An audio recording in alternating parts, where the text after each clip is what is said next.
Já que eu falei de futebol internacional, é gancho para a gente falar da seleção brasileira. A seleção brasileira tem jogo hoje, é amistoso contra a fortíssima equipe do Catar. Quem tem as informações é o repórter revelação do Placar Transamérica. Eu encho a boca para falar dele. Ele é o Luan Soares, competente, futuro jornalista, com as informações da seleção. Um abraço, Luan!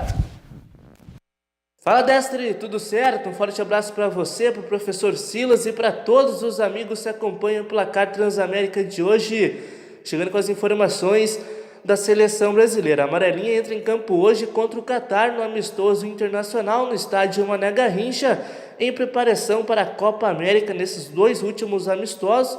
O próximo vai ser no próximo domingo contra a equipe do Honduras, lá no estádio Beira-Rio, em Porto Alegre. E a seleção brasileira vai se preparando para a Copa América, onde estreia no próximo dia 14 contra a equipe da Bolívia no estádio Morumbi. O técnico Tite, que ainda não pode contar com o elenco completo, né? O Alisson e o Roberto Firmino ainda não voltam lá do Liverpool, não estão à disposição, e aí não tem o elenco completo. Com isso, Gabriel Jesus ganha a vaga na equipe titular, porque o Roberto Firmino é o titular da seleção brasileira, mas Gabriel Jesus deve ficar entre os 11 titulares. Lembrando que o goleiro Cássio, que jogou ontem contra a equipe do Flamengo, se apresenta hoje à tarde lá em Brasília para ficar na equipe reserva. O goleiro Ederson fica na equipe titular. Uma provável escalação para logo mais é de Ederson no gol, Daniel Alves, o capitão da equipe, na direita, na zaga o Marquinhos junto com o Miranda e na esquerda o Felipe Luiz. No meio de campo, Casemiro, Arthur e Felipe Coutinho. No ataque, Richarlison, Gabriel Jesus e o craque Neymar, que foi muito bem recebido pela torcida brasileira lá em Brasília. Daqui a pouco eu volto aí para falar a respeito das equipes gaúchas visando o Campeonato Brasileiro. Até mais, Destre! Até mais, Luan Soares, está combinado, daqui a pouquinho você volta, você vem de retorno aqui no Placar Transamérica com destaque para o futebol gaúcho, para a dupla Grenal. Vamos matar o assunto da seleção brasileira, Brasil e Catar, o Luan trazendo as informações, a formação. Só não vamos falar do Neymar, né? Não. Ou vocês querem falar do Neymar? Não, eu não quero falar do Neymar, não. E que tal? Cara, mas você sabe que eu tenho medo desses jogos contra a seleção de Catar, essas seleções menos significantes dentro do futebol mundial, porque assim... Sério?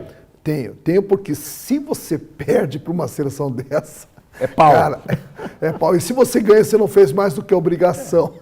Então é um jogo bastante complicado para a seleção brasileira, mas é uma forma de se preparar para essa Copa América, e a Copa América é uma obrigação da seleção brasileira ganhar, já que vai estar jogando dentro de casa, disputando dentro de casa. Então, mas é um jogo que eu tenho medo contra o Catar. Eu brinquei no início do programa que é a fortíssima seleção do Catar. Particularmente, eu acho que não tem futebol nenhum para enfrentar a equipe brasileira. Mas esses testes, essas situações são típicas da CBF. A CBF busca qualquer um. E olha, não é só o Catar, vai vir Honduras aí no final de semana também. Então, o que acontece? A CBF não faz um planejamento de futuro. Olha esta seleção que foi convocada para a Copa América. Todos os jogadores canchados. Não existe uma revelação, não existe um jogador novo. Meu amigo, a Copa América e essa competição era momento de fazer a renovação para daqui a 3 anos para a Copa do Mundo. Era momento de convocar jogadores, certo? Que estão começando a surgir. Olha, nós falamos há pouco do Lucas Alter do Atlético, é jogador de seleção. O Lodi caberia nessa brincadeira aí. O Lodi, o Bruno, veja, Bruno eu agora vou falar só do Atlético. O Lodi, o Bruno Guimarães, o outro zagueiro lá, o Léo Pereira. 4 nomes o menino com do pouca Santos, idade. Rodrigo, podia estar na área também. Claro. O Curitiba tem um zagueiro que eu admiro, que se chama Romércio. Eu já vi esse menino jogar várias vezes, e nas vezes que eu vi, ele foi muito bem. E a torcida do Curitiba está pegando no pé dele, porque ele não está indo bem. Sabe por quê? Porque ele não está conseguindo manter o entrosamento com todo o sistema defensivo do Curitiba. A hora que colocar ele com um canchado do lado, eu sempre falo canchado, é uma expressão... Que nem eu aqui, ó, tô com 2 caras experientes, daí eu vou tranquilo. Mas no futebol precisa disso, porque o cara olha, por exemplo, pro lado, ele tem segurança. Sim. A segurança, o Romércio, com toda sinceridade, eu acho um excelente zagueiro.